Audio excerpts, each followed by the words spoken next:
Ladies and gentlemen, thank you, Yaakov.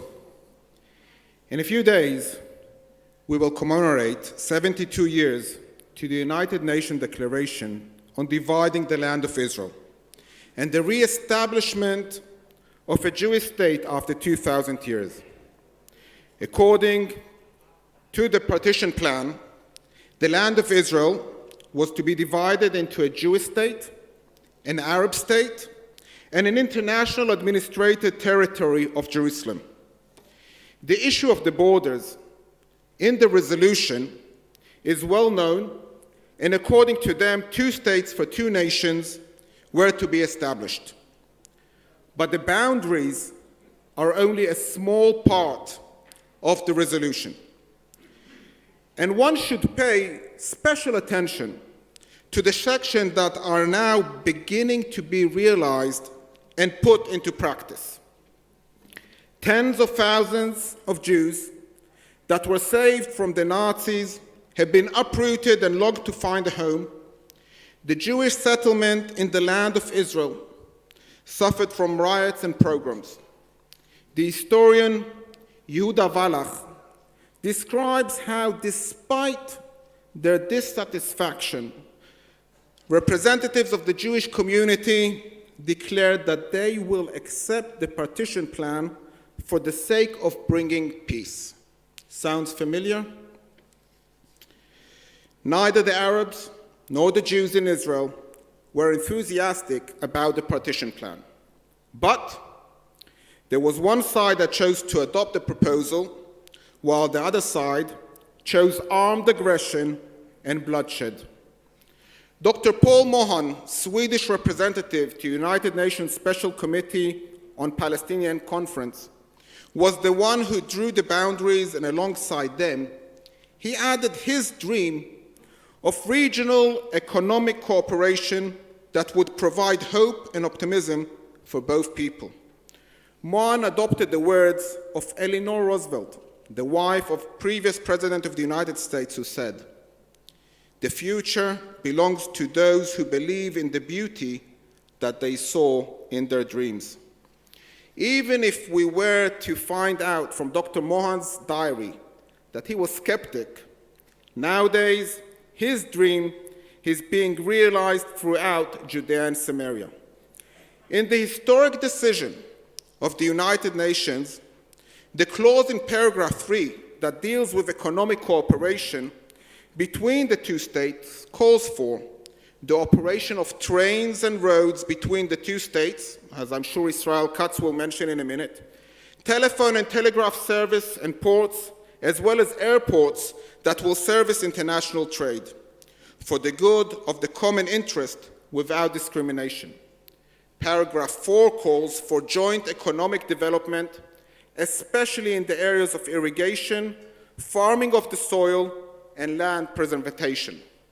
Paragraph 5 deals with infrastructure, water supply, and electricity for the states. At the conclusion, Mohan gives expression to his dream of a common future, one that will flourish through economic cooperation and partnership, and through which Arabs and Jews will learn to live together side by side. The economy is the strongest force for a better future. A strong economy will build peaceful relationship. To the hundreds of groups that I've hosted in Efrat the last 2 years, I emphasize that with us, economic cooperation is a way of life. Peace is accomplished on the ground, not in the courts of the European Union. I like to confuse them with the facts. I present them with facts under the belief that too many facts kill a good story. So here are several facts for you. 20,000 workers who are resident of the PA are employed in the industrial areas and agricultural sectors in Judea and Samaria.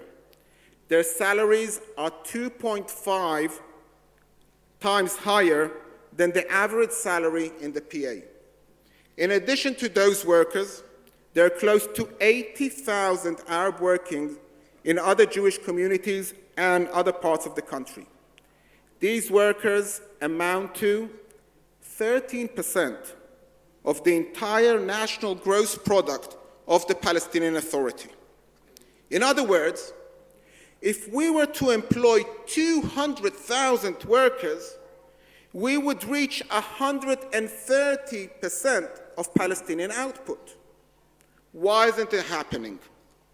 It's clear that if the crops that we grow are labeled and the European Union is closing markets, we are not able to increase the number of workers that we employ. Among the Arabs of Judea and Samaria, there's 20% unemployment. In Gaza, it's even worse, 50%. We can minimize unemployment, but we need open markets, and we need to get rid of the labeling of products.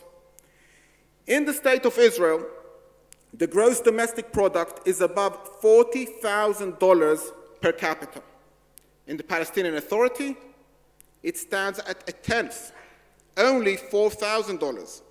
In Gaza, it stands at only $1,000.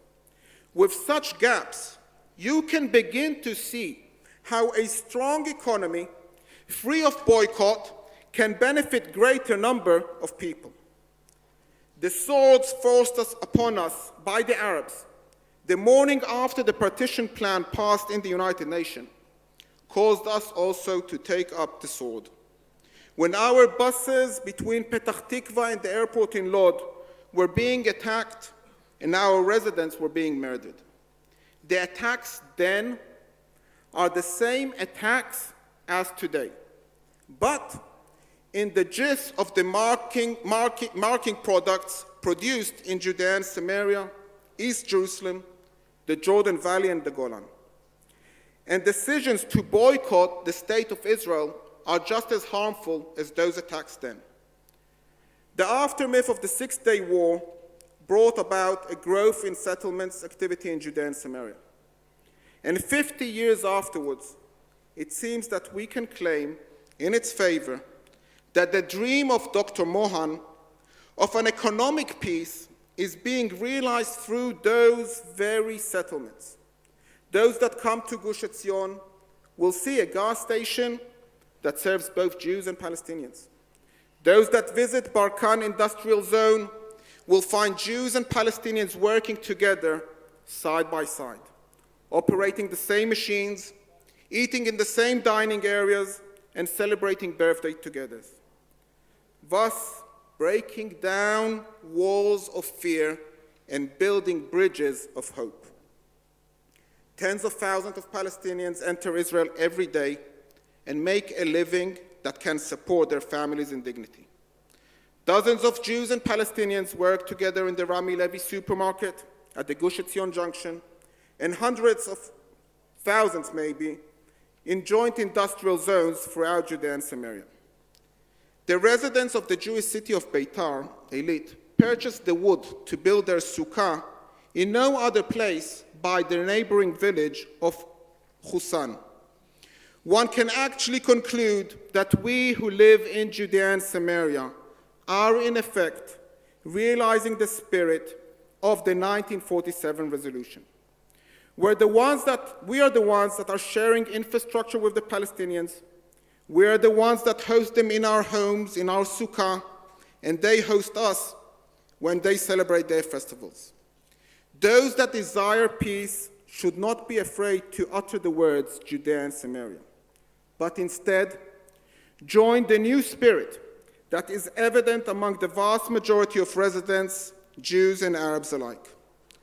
President Trump's recent declaration stating that the settlements in Judea and Samaria do not violate international law is in reflection of this new spirit and the realization that the story that has been accepted up until now needed to be changed as a result of willingness to accept the facts. I salute President Trump on his courage, as well as Secretary Pompeo, and want to express my deep appreciation to Ambassador David Friedman who played a critical role in this historic declaration. During Prime Minister Netanyahu's visit this week to Gush Etzion, he expressed his appreciation to Trump's administration for courage and historic injustice in lining up with the truth of justice.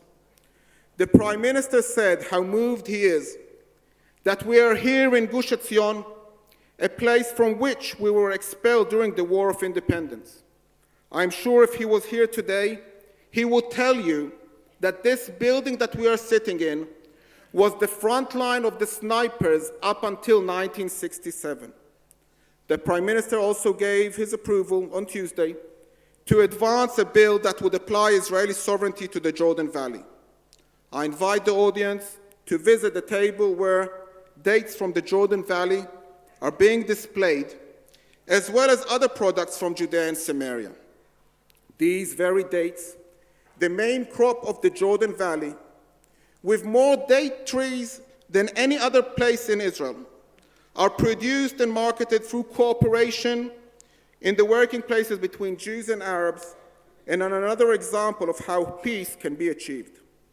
72 years have passed and more than 50 years since the Jews came back and settled Judea and Samaria and this hotel. The dream of economic cooperation is being realized in Itamar, in Efrat, and throughout Judea and Samaria. The dream of Dr. Mohan can still come true, and it's up to us, but not just us. A clear call should come out from here today, that whoever supports the labeling of products manufactured in Judea and Samaria and endorses the BDS movement is in fact anti-Semitic, preventing the possibility of peace and continuing the aggressiveness of the Arabs who opposed the 1947 resolution and every other peace initiative. Especially today, after more and more people like those in the American administration understand that the idea of a two-state solution is a mistake, the right thing to do is to abandon the idea of a two-state solution, to adopt the beneficial, realistic components of the 1947 resolution. I call upon the European countries, those that support the BDS, don't be afraid to make Dr. Mohan's dream a reality. This is the only way to bring about peace. Ban BDS. Thank you very much.